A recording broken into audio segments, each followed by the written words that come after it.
नमस्कार, मैं हूं अभिषेक सोनी। IBC 24 के खास कार्यक्रम सवाल आपका है में आपका स्वागत है।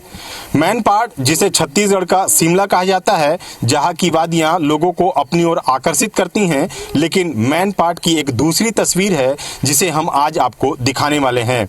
मैनपाट के कई ऐसे इलाके हैं जो हाथी से प्रभावित हैं और यहाँ हाथियों का आतंक ऐसा है कि लोग अपना घर बार छोड़ चुके हैं और मचानों में रहने को मजबूर हैं। आप देखिए कि ये बरवाली गांव है। यहाँ के तमाम ये जो ग्रामीण हैं मौजूद हैं, इनसे सीधे बातचीत करते हैं और ये जानने की कोशिश करते हैं कि कितने सालों से ये हाथी आतंक से प्रभावित हैं और किस तरह का जीवन जी रहे हैं। शासन प्रशासन की तरफ से क्या यहाँ पर कार्य किए गए और ये जो लोग हैं वो अपना घर बार छोड़ने को क्यों मजबूर हैं। सीधे ग्रामीणों से बातचीत करते हैं और ये जानने की कोशिश करते हैं कि कितना आतंक मचा रहे हैं यहाँ पे गजराज। ये बताइए कि हाथी से कब से परेशान हैं आप लोग, क्या क्या स्थिति होता है? 6-7 साल से। और हाथी आती है तो हम लोग भाग जाते हैं, आंगनबाड़ी में रहते हैं। और हाथी अपना कुछ का खाती पाती जो है उसको खाती है और निकल जाती है। तो ये बताइए कि अभी कब हाथी आया था, कहाँ आया था, फिर कैसे हुआ? हाथी परसों रोज आया था, हम लोग के घर में आया, कटहल को खाया, एक डब्बा में पानी था उसको पिया, डब्बा खून दिया और कुछ खेती खून पे मारते और निकल गई। तो ये देखिए कि जो लोग हैं वो ये बता रहे हैं कि हाथी लगातार यहाँ पर पहुंच रहे हैं। हाथी न सिर्फ इनके घरों तक पहुंचते हैं बल्कि इनके जो अनाज हैं वो भी चढ़ कर जाते हैं। ये बताइए कि जो हाथी आता है तो कैसे करते हैं आप लोग, क्या व्यवस्था बनाए हुए हैं? जब हाथी दिन भर तो जंगल में रहती है, जब शाम होती है तो हाथी बस्ती की तरफ मूवमेंट करती है, तो कभी तो ऐसा हो जाता है कि आदमी लोग खाना भी नहीं खा पाते शाम को, और बड़ी मुश्किल में वहां से भाग करके कहीं सुरक्षित जगह, आंगनबाड़ी भवन तो कुछ सुरक्षित जगह पर जा करके अपना जान बचाते हैं। और हाथी यदि बस्ती में घुसी तो मकान तोड़ देती है, अनाज सब खा जाती है, इधर उधर नुकसान पहुंचा देती है। और यहाँ मुख्य तौर से खेती पर सब आधारित है, तो यहाँ और इनका आर्थिक स्थिति के लिए और कुछ नहीं है, वो जो खेती करते हैं उसको भी नुकसान पहुंचा देते हैं। छात्र भी हैं, उनसे बातचीत करते हैं, युवा बच्चे हैं। ये बताओ बेटा कि किस तरह की परेशानी होती है, पढ़ाई क्यों छोड़ना पड़ रहा है? सर, हम लोग जाते थे रास्ता में तो आन जान करते थे, तो हाथी आते जाते थे तो हम लोग स्कूल छोड़ दिए। और पुलिया नहीं है और नदी भर जाता है तो आन जान छोड़ दिए, हम लोग स्कूल पढ़ाई नहीं करते। अच्छा, बताओ हाथी को तुम लोग देखे हो, कैसा मतलब कितने झुंड में आते हैं, उस समय कैसा महसूस करते हो? सर जी, इस बार 13 ठो हाथी आए थे घर के पास। हम लोग का घर तो नहीं तोड़े हैं पर फसल खा के और चल गए। और यहाँ आते थे और फसल वसल सब चीज खा के और चल जाते हैं। और हम लोग घर के ऊपर रहते हैं, छत बनाए हैं, उसी के ऊपर रहते हैं। तो ये देखिए कि जो बच्चे हैं वो ये बता रहे हैं कि जब स्कूल जाना होता है तब इस इलाके में अगर हाथी हो तो वो दहशत के कारण स्कूल भी नहीं जा पाती। ये बताओ कि हाथी जब आता है तो कैसे करते हो तुम लोग, जो बच्चे हो, कैसे स्कूल जाते हो? सर, हम स्कूल नहीं जा पाते हैं हाथी के डर से। पुलिया नहीं बन जाता है, पुलिया जब हाथी भर जाए, नदी भर जाता है तो नहीं जा पाते हैं स्कूल। तो इसको हाथी आता है तो हम लोग छत पर ऊपर चढ़ जाते हैं। वही हम लोग का फसल खा गया है पूरा। नदी में लगाए थे धान वगैरह तो खा गया है पूरा। तो ये देखिए कि जो लोग हैं ये बता रहे हैं कि हाथी की दहशत किस तरह से है। महिलाओं से सीधे बात करते हैं, महिलाओं से जानने की कोशिश करते हैं कि बच्चों की सुरक्षा एक बहुत बड़ा जिम्मेदारी होती है महिलाओं को। ये बताइए कि जब बच्चे भी साथ में रहते हैं तो कितना डर रहता है, कैसे करते हैं आप लोग? बहुत लेकर परेशानी होती है, छोटे छोटे बच्चे को लेकर भागने में लेकर भाग नहीं पाते हैं तो परेशानी होता है चढ़ने उतरने में। तो ये देखिए कि बच्चों को लेकर जाना एक बड़ी चुनौती है। कुछ और महिलाएं हैं, ये बताइए कि अभी अब घर पे आपके थे तो घर टूटा हुआ है, कब आया था हाथी, कैसे किया आप लोग थे? अरे वो हाथी भोर में आ गए, अंधेला में, लाइट नहीं था हम लोग के पास, तो हाथी आए। हम लोग तो इधर उधर देख रहे हैं कि इधर से हाथी आएंगे। हाथी किंदर के आए या घर को मैंने तोड़ने लगा तो हम लोग जाग गए। तो वहाँ से लाइट वाइट मारते हैं तो हाथी 5 ठो आके खड़ा था, फिर हल्ला गुल्ला करे तो हाथी यहाँ से दांती ढाप निकल गए। यही परेशानी हम लोग को है। अच्छा, ये बताइए कि मुआवजा को लेकर क्या बोलते हैं वन विभाग के अधिकारी कर्मचारी, देते हैं मुआवजा या फिर क्या बोलते हैं?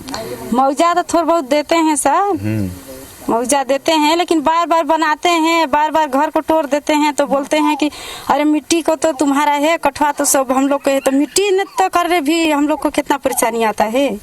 यहाँ पानी की भी तो समस्या है, पानी नदी से डोह डोह के आनते हैं और फिर उतना दूर से माटी डोह के फिर पानी माटी कर को उठवाते हैं, और साल भर भी वो घर नहीं जाता है, फिर तोड़ देते हैं।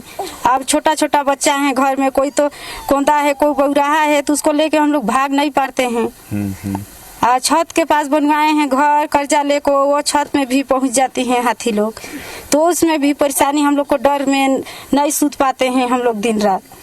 अच्छा ये बताइए क्या चाहते हैं आप लोग की क्या व्यवस्था हो आप लोगों के लिए? हम लोग को कॉलोनी चाहिए, तबे तो हम लोग को लड़का लड़की हैं तो पढ़ पाएंगे सर, यहाँ पर कैसे पढ़ पाएंगे? छोटा छोटा बच्चा है तो दूर नहीं जा पाते हैं स्कूल, डर में फिर जाते हैं, 4 बोले तो हाथी हैं, तो कहाँ पर जा पाएंगे हम लोग को लड़का? तो हम लोग को कॉलोनी चाहिए।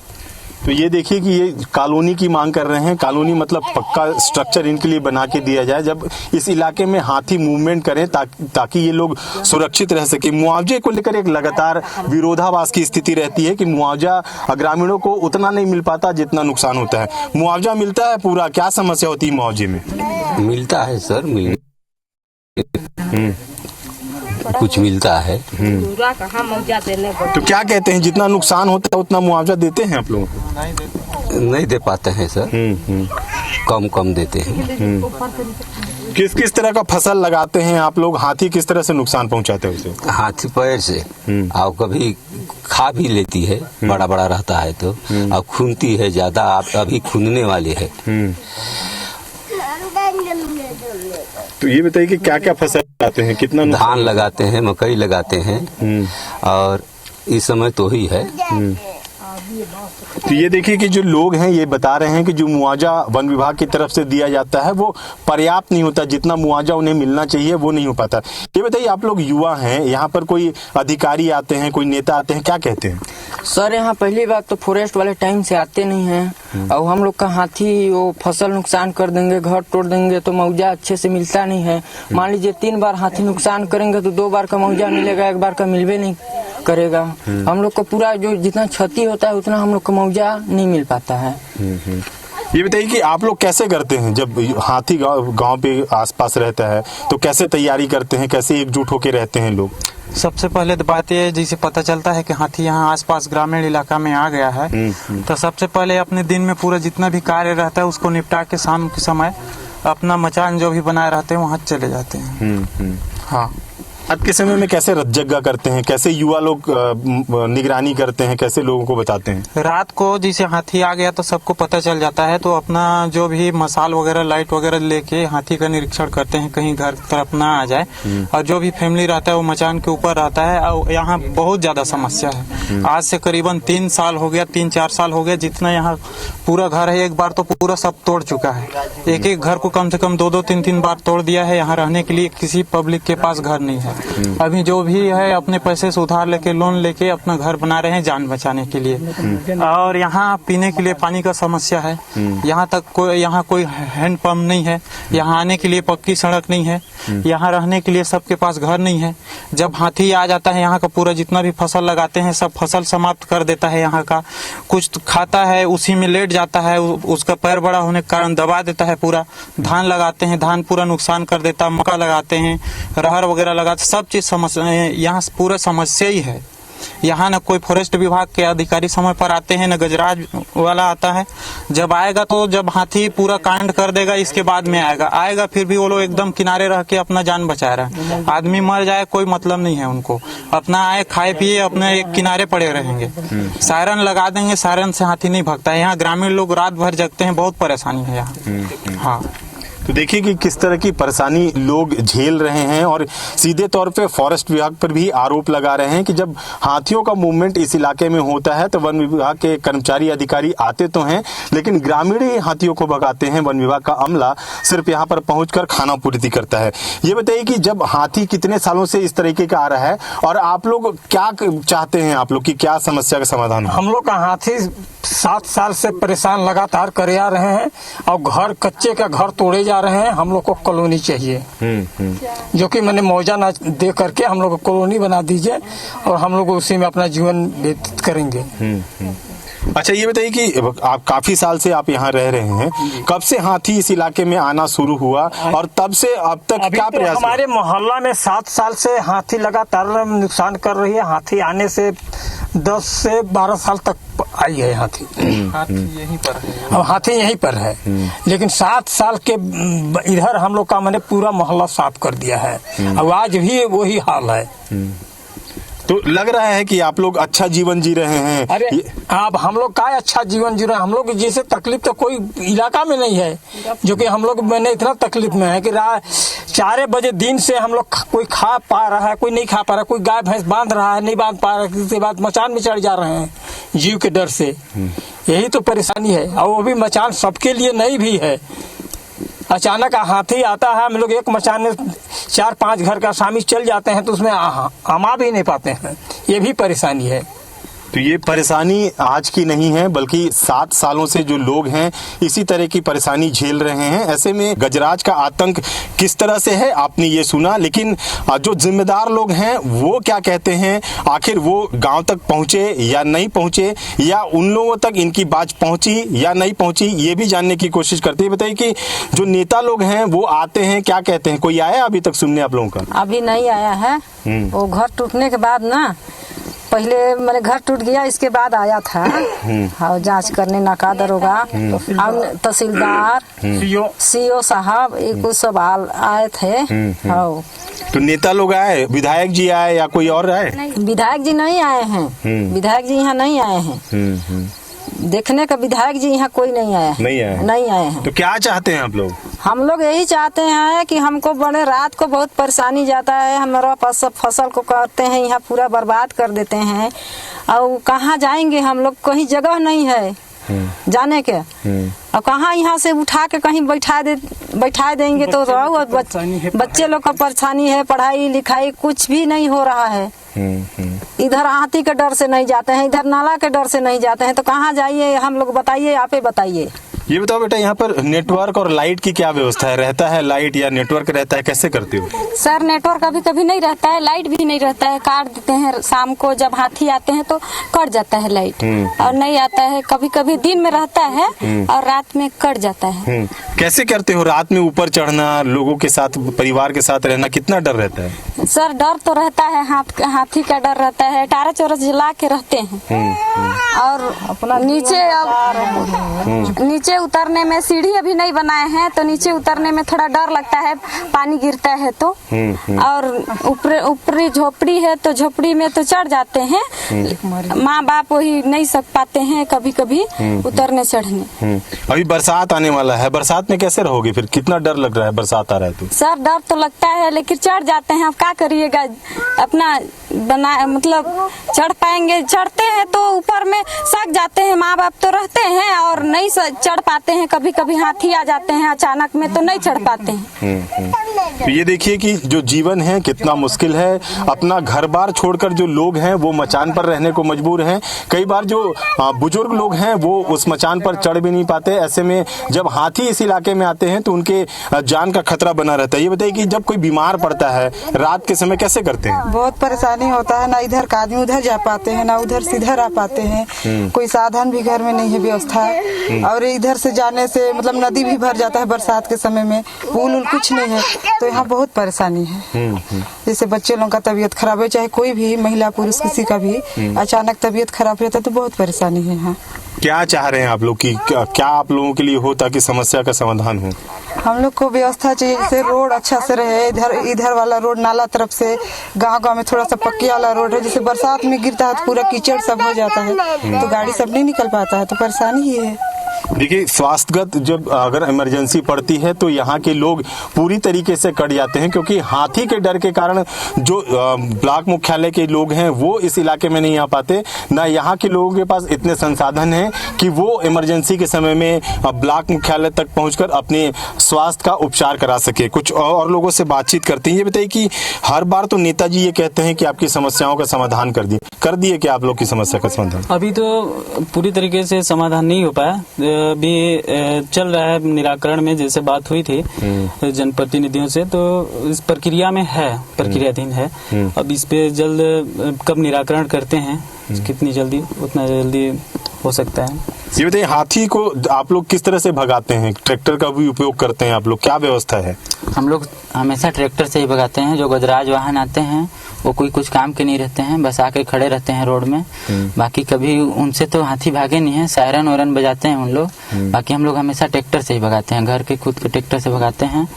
बाकी वो आते हैं और रुके रहते हैं रोड में, रोड से नीचे नहीं उतर पाती है गजराज, और ट्रैक्टर से ही हम लोग भगाते हैं हमेशा हाथी। कैसे करते हैं? कितने युवा लोग रहते हैं और कितना खतरा रहता है? हम लोग 2-4 युवा लोग रहते हैं और पूरी तरीके से जान का खतरा रहता है। कैसे करते हैं? क्या करेंगे, अब जान बचाने के लिए भगाना ही पड़ता है। घर में सब रहते हैं, घर को भी देखना है, भगाना भी पड़ेगा। क्या चाहते हैं आप लोग, जो जिम्मेदार लोग हों वो क्या समस्या का समाधान करें ताकि आप लोग का जीवन भी आम लोगों की तरह आप लोग जीवन जी सकें? सबसे पहले तो सर यहाँ के जितना भी समस्या उसका निराकरण होना चाहिए। जो भी जनप्रतिनिधि है यहाँ का, माननीय विधायक जी हैं, उनसे भी आग्रह है कि जो भी हाथी जब नुकसान करता है तो एक बार आके यहाँ निरीक्षण करें, जितना भी हो सका है। यहाँ के जैसे वन विभाग के कर्मचारी हैं जो भी आते हैं अपने मन से मुआवजा, जैसे मान के चलिए किसी का यहाँ जान माल का खतरा हो गया या कुछ हो गया, अनाज रखे हैं वो नुकसान कर दिए, फॉरेस्ट वाले आते हैं अपना निरीक्षण किए, इतना तो तुम्हारा नुकसान नहीं हुआ है। जब मान के चलिए 2 लाख 3 लाख रुपए का नुकसान हो जाएगा, 50,000 रुपए उनको थमा देंगे, इसके बाद बोलेंगे हो गया आपका। हाँ, तो ये बताइए कि जो वन विभाग के अधिकारी कर्मचारी आते हैं जो नुकसान का आकलन करते हैं, उसको लेकर आप लोग बातचीत नहीं करते हैं क्या? नहीं, बातचीत करते हैं। वो लोग बोलते हैं कि ठीक है हम लोग पूरा करेंगे, प्रक्रिया में है, आपका जितना हुआ है देंगे, बाद बाकी सब नहीं मिल पाता है। ये बताइए कि खेती आप लोग ही करते हैं, खेती पे पूरा जीवन आधारित है, खेती नुकसान होता है तो कितनी चिंता रहती है, कैसे करते हैं? खेती हम लोग अब जब फर्स्ट वाले आते हैं खेती देखने के लिए तो एक मशीन लगा के खेती का एरिया को जिसे नापते हैं, एकड़ में 12,000 का मतलब देने के लिए बोलते हैं कि एकड़ में 12,000 मिलेगा, और उसमें 1 एकड़ में हम लोग का 12,000 कौन 24-25,000 का लगभग हम लोग का खर्च पड़ जाता है उसमें। तो हम लोग का पूरी तरह से मुआवजा खेती का नहीं मिल पा रहा है, इससे हम लोग और परेशान हैं।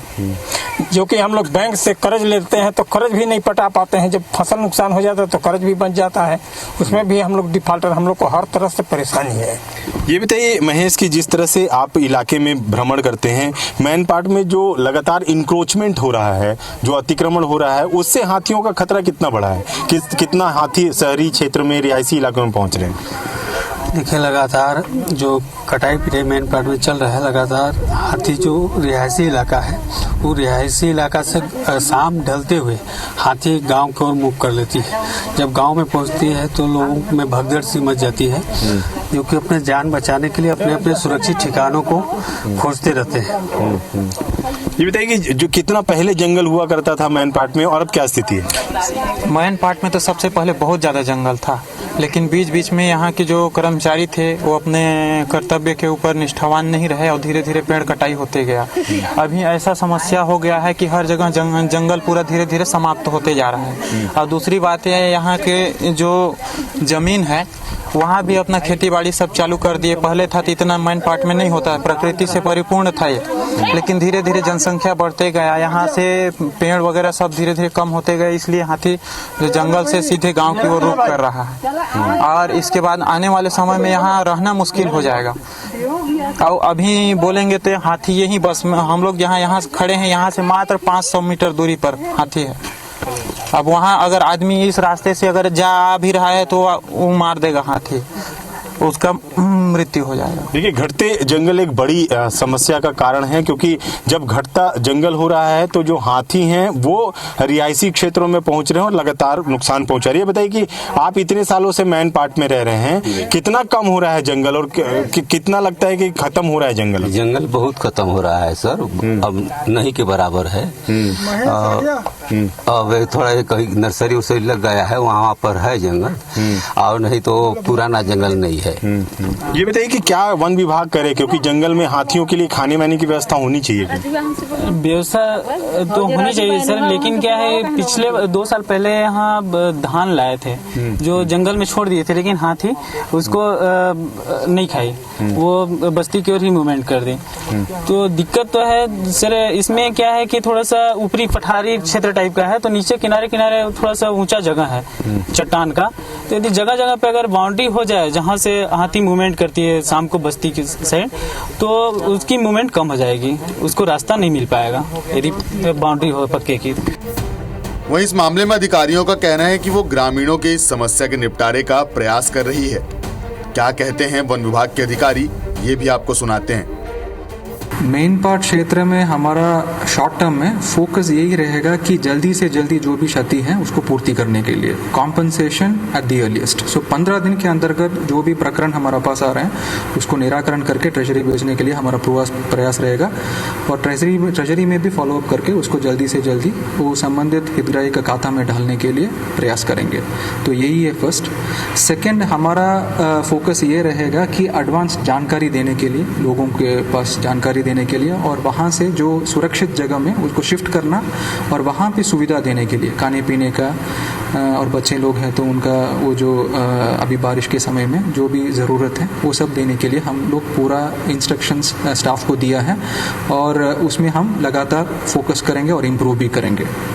तीसरा, जहाँ जहाँ पे अभी बारिश के समय होने के कारण जहाँ जहाँ पे मकान का कुछ नुकसान हो गया, तो वहाँ पे पानी टपकने, पानी अंदर नहीं घुसने के लिए हम लोग प्लास्टिक शीट्स भी जहाँ जहाँ पे ज़रूरत है सभी जगह उपलब्ध करना थोड़ा सा इस समस्या आ सकते हैं। तो जहाँ जहाँ पे ज़रूरत है रिमोट एरियाज में, स्पेशली पहाड़ी कोरबा या अदर ट्राइबल ग्रुप्स के घरों में हम लोग बिल्कुल उपलब्ध करेंगे। देखिए, तमाम वो उपाय हैं जो किए जा सकते हैं जिससे हाथी जो है वो रिहायशी इलाकों में नहीं पहुंचेगा और जो नुकसान है वो कम से कम हो सकेगा, जो लोग हैं अपने घरों में सुरक्षित रह सकेंगे। ऐसे में देखना ये बेहद जरूरी है कि जो जिम्मेदार विभाग कर्मचारी अधिकारी हैं, जो जिम्मेदार जनप्रतिनिधि हैं, वो इन ग्रामीणों की समस्या को निराकृत करने के लिए किस तरह के प्रयास करते हैं, ताकि जो मानव और हाथी के बीच चला रहा द्वंद्व है वो कम हो सके, हाथी अपने इलाके में सुरक्षित रह सके और जो ग्रामीण हैं वो अपने इलाके में सुरक्षित रह सके। कैमरामैन दीपक गुप्ता के साथ अभिषेक सोनी, IBC 24, सरगुजा।